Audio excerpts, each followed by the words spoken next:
ठीक है। Good evening students. आज हम न्यू चैप्टर स्टार्ट करेंगे, मैग्नेटिक मटेरियल्स। ओके,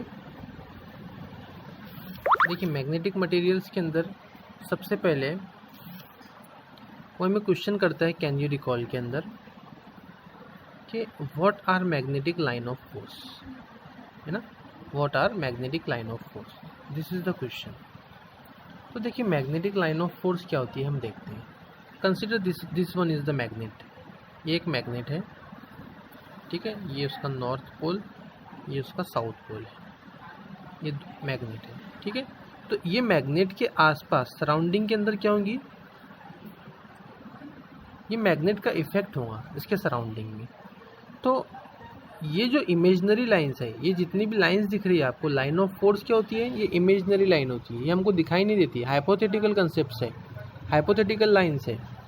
तो मैग्नेटिक लाइन ऑफ फोर्स क्या है, these are the hypothetical lines which are around the magnet, ये मैग्नेट के अराउंड होती है। ओके, चलो उसके बाद है why magnetic monopoles do not exist. देखो फॉर एग्जांपल ये पीस ऑफ मैग्नेट है, यहाँ पर उसका नॉर्थ पोल है और यहाँ पर उसका साउथ पोल है। ओके, अगर ये मैग्नेट को मैं यहाँ से ब्रेक करता हूँ, ठीक है, if I break this magnet from here, यहाँ से मैं इसको काटता हूँ, मैंने ये मैग्नेट को यहाँ से कट किया, तो देखो पीस ऑफ मैग्नेट, अब यहाँ पर कौन सा पोल क्रिएट हो गया बताओ फिर, यहाँ पर। अब देखो ये जो पीस है, इतना जो पीस है, देखो ये जो पीस है, ये पीस बाहर निकल गया। अभी यहाँ पर क्या बचा, यहाँ डबल से नॉर्थ पोल आ गया, यहाँ पर डबल से नॉर्थ पोल क्रिएट हो गया। तो हम अगर हम छोटे से छोटा भी पीस करेंगे, ठीक है, अगर हमने इतना सा पीस भी कर लिए, उसका इतना सा छोटा सा पीस भी कर लिए, तो भी उसके कितने पोल्स होंगे, दो पोल होंगे, नॉर्थ पोल और साउथ पोल, ठीक है। हम दोनों पोल्स को जो है कभी भी ब्रेक नहीं कर सकते, कभी भी उसको सेपरेट नहीं कर सकते। ओके, कैन यू रिकॉल में थर्ड क्वेश्चन पूछता है which materials are used in making magnetic compass needle. देखो मैग्नेटिक कंपास निडल के अंदर स्टील की होती है वो, ठीक है। निडल का की होगी स्टील। स्टील क्या होता है, alloy of iron.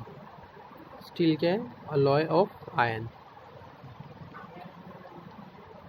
Iron alloy की क्या होती है, वो निडल होती है। मैग्नेटिक कंपास के अंदर क्या होती है, स्टील की निडल होती है, स्टील की, ठीक है। स्टील क्या होता है, अलॉय ऑफ आयरन। तो ये तो सब रहा introductory part can you recall के अंदर। हाँ, now let's start with our chapter introduction.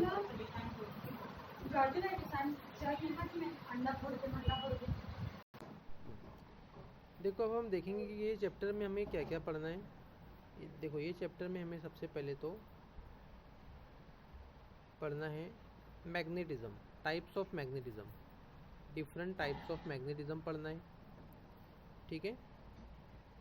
उसके बाद डायमैग्नेटिज्म पढ़ना है, डायमैग्नेटिज्म, पैरामैग्नेटिज्म पढ़ना है, फेरोमैग्नेटिज्म पढ़ना है, ठीक है। ये जितने भी कंसेप्ट हैं मैग्नेटिज्म से रिलेटेड, ये सभी कंसेप्ट जो है एप्लीकेशन ऑफ मैग्नेटिज्म पढ़ना है, ठीक है। Permanent magnet, electromagnet and magnetic shielding, ये सभी टॉपिक जो है हमें ये चैप्टर के अंदर कवर करने हैं, ठीक है। देखो नेक्स्ट टॉपिक है हमारा torque acting on a magnetic dipole in a uniform magnetic field. देखो प्रीवियस चैप्टर में हमने मैग्नेटिक डायपोल के बारे में पढ़े थे, एक फॉर्मूला लिखे थे, बल्कि टॉ इज इक्वल्स टू, याद है, mu cross B, mu vector cross B vector, ठीक है। ये फॉर्मूला लिखे थे, this is the torque acting on a magnetic dipole, ठीक है। यूनिफॉर्म मैग्नेटिक फील्ड के अंदर हमने एक फॉर्मूला देखे थे, tau vector is equals to mu vector cross B vector.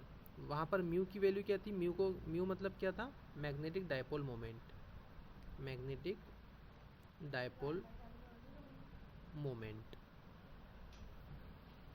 ठीक है, ये म्यू का मतलब था। और बी क्या है, बी का मतलब होता है, बी का मतलब मैग्नेटिक फील्ड, बी का मतलब क्या होता है, मैग्नेटिक फील्ड। ठीक है, म्यू का मतलब मैग्नेटिक डायपोल मोमेंट और बी का मतलब मैग्नेटिक फील्ड। तो torque, torque is equals to देखे थे हमने mu vector cross B vector, है ना, mu vector cross B vector. तो देखो फिर टॉ इज इक्वल्स टू क्या हो जाएगा फिर, अगर ये mu vector cross B vector है, जब हम क्रॉस प्रोडक्ट निकालते हैं तो स्केलर फॉर्म क्या हो जाएगा, tau is equals to mu B sine theta. जब क्रॉस प्रोडक्ट निकलता है तो साइन का एंगल आता है, तो tau is equals to mu B sine theta. वहाँ पर थीटा क्या है, theta is the angle between mu and B, mu and B, ये दोनों के बीच का जो है एंगल है थीटा।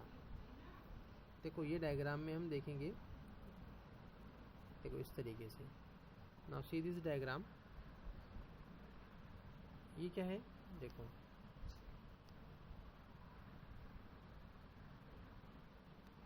ये जो दिख रहा है आपको, these are the uniform magnetic field, ये जो एरोज दिख रहे हैं ना ऐसे, ये क्या है, uniform magnetic field. When we place a magnet, ठीक है, ये जो एस एन दिख रहा है, ठीक है, मैं इसको अलग पेन से बताता है, ये जो है ये पीस ऑफ मैग्नेट है। When we place a piece of magnet in uniform magnetic field, देखो हमने यूनिफॉर्म मैग्नेटिक फील्ड के अंदर उसको प्लेस किए, दिख रहा है सभी को यूनिफॉर्म मैग्नेटिक फील्ड के अंदर, हाँ, तो देखो उस पर एक्टिंग हो रही है, ये जो म्यू है, ये म्यू है, ये मैग्नेटिक डायपोल मोमेंट है म्यू वेक्टर, और मैग्नेटिक फील्ड तो सब यूनिफॉर्म है जो एक ही डायरेक्शन में बता रहे हैं हमको, उसको बोले हमने बी वेक्टर। ठीक है, अब देखो म्यू और बी के बीच में ये एंगल बना थीटा का, दिखा सभी को, ये थीटा का एंगल बन रहा है, यहाँ पर थीटा है, तो tau is equals to mu B sine theta. Textbook के हिसाब से टॉ का फॉर्मूला टेक्स्ट बुक में लिखा है एम बी साइन थीटा, उसने मैग्नेटिक डायपोल मोमेंट को बोला है एम बोला है, ठीक है, स्मॉल एम से डिनोट किया है मैग्नेटिक डायपोल मोमेंट को। तो torque acting on a uniform magnetic field क्या हो जाएगा, वो हो जाएगा torque is equals to M B sine theta, या हमने म्यू बी साइन थीटा ऐसा भी बोल सकते हैं उसको।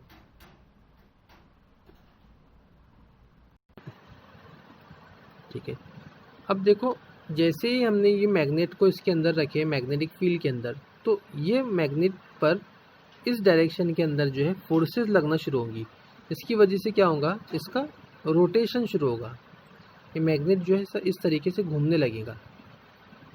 ठीक है, ये मैग्नेट घूमने लगेगा, जैसे ही मैग्नेट घूमना शुरू हुआ तो पोटेंशियल एनर्जी काइनेटिक एनर्जी में कन्वर्ट होगी। तो हम सबसे पहले फाइंड करेंगे potential energy of this magnet, ये मैग्नेट की हम पोटेंशियल एनर्जी फाइंड करते हैं। ठीक है, तो देखो अगर हमको पोटेंशियल एनर्जी फाइंड करना रहा तो हमारे पास में फॉर्मूला है ना, क्या फॉर्मूला था, यू का फॉर्मूला लिखे थे हमने पोटेंशियल एनर्जी। अगर मैग्नेटिक पोटेंशियल एनर्जी बोलने की रहा तो हम क्या बोलेंगे उसको, यू एम ना, U M is equals to integral 0 to theta, और हम बोलेंगे उसको tau d theta, 0 to theta tau d theta. तो जैसे हम इंटीग्रल सॉल्व करते हैं तो U M is equals to क्या हो जाएगा, इंटीग्रल 0 टू थीटा। अब देखो टॉ की वैल्यू देखो हमारे पास में है, टॉ की वैल्यू क्या है हमारे पास, एम बी साइन थीटा या mu B sine theta, M B sine theta लिखे हमने।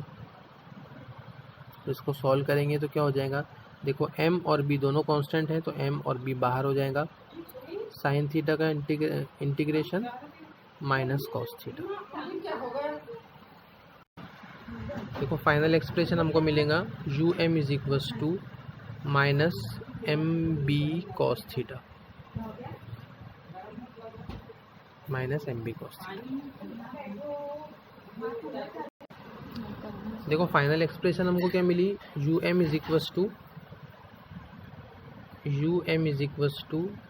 Minus M B cos theta. अब हम अलग अलग वैल्यूज रखेंगे, थीटा की वैल्यू अगर हम 0 और 180 पुट कर देखते हैं, when theta is equals to 0, जैसे हम theta is equals to 0 put करते हैं तो यू एम क्या हो जाएगा, U M is equals to minus M B cos 0। ठीक है, तो माइनस एम बी कॉस 0 की वैल्यू होती है 1, तो यू एम कितना हो जाएगा, U M is equals to minus M B.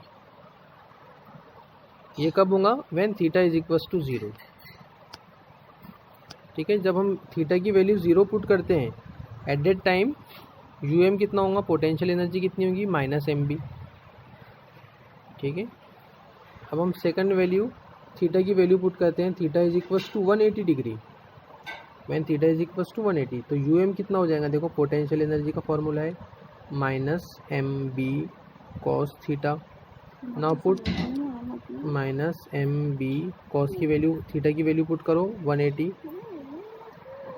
Minus M B cos 180 कितना होता, -1। So I use red pen for that, this minus and minus it get plus M B. तो when theta is equals to 180 degree the potential energy will be positive and it is the maximum. ठीक है, maximum potential energy कब achieve होंगी हमको, when there is angle of 180 degree between magnetic dipole moment and magnetic field. For example, अगर magnetic dipole moment, अगर ये जो mu या एम है वो इस डायरेक्शन में जाता है, तो मैग्नेटिक फील्ड की डायरेक्शन क्या होना चाहिए, उसके अपोजिट में, पूरा अपोजिट होना चाहिए। तो इस कंडीशन के अंदर, ये कंडीशन के अंदर आपको मैक्सिमम पोटेंशियल एनर्जी मिलेगी।